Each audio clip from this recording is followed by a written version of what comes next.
এই তামান্না, কি খবর? উফ, আমি হোমওয়ার্ক করছি।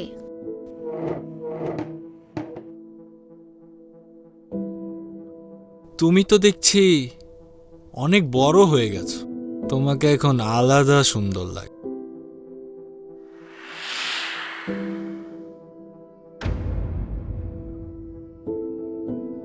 একটু জড়িয়ে ধরি, ছোটবেলা তো অনেক কোলে উঠেছো। ভাইয়া, এখন আমি বড় হয়েছি। আরে এইটুকু স্পর্শে কিসের ভয়?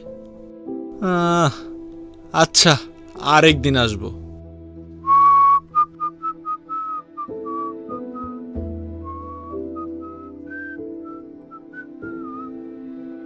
আমার খুব অস্বস্তি লাগছে, কিন্তু আমি কি কাউকে বলতে পারবো?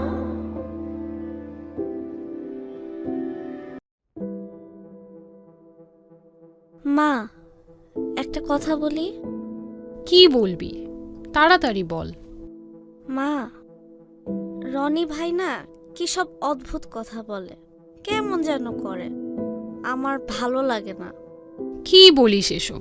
ও তোর ভাই, ছোটবেলা থেকে তোকে আদর করে, তাই একটু দুষ্টুমি করেছে, তাতে কি হয়েছে? যা তো, কাজ করছি।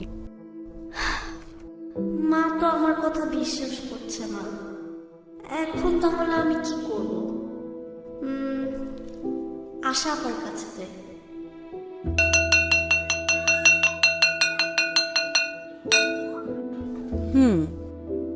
তামান্না, এই ব্যাপারগুলো নিয়ে তো আমরা ক্লাসে অনেকবার কথা বলেছি। তুমি তো জানো এরকম অবস্থায় পড়লে কি করতে হবে।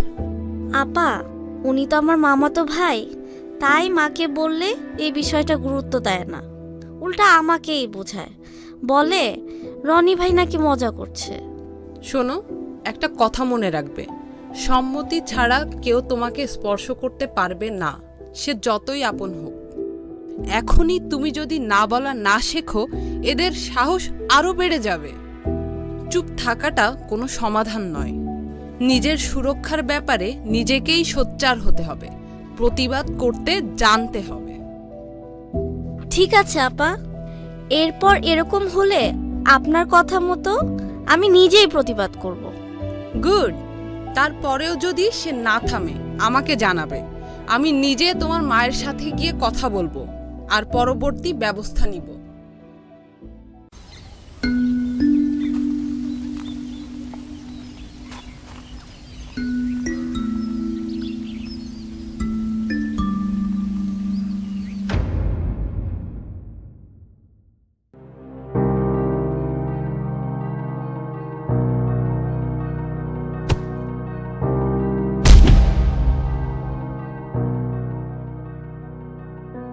না, আমাকে আর কখনো স্পর্শ করবেন না, করলে আমি সবাইকে জানিয়ে দেব। না মানে না, এই কথাটা মনে রাখবেন। যৌন হয়রানির বিরুদ্ধে প্রতিবাদ করব, নিজের অধিকার ও সুরক্ষায় নিজেই সোচ্চার হব। আয়োজনে রাইট হেয়ার রাইট নাও প্রকল্প নাগরিক উদ্যোগ।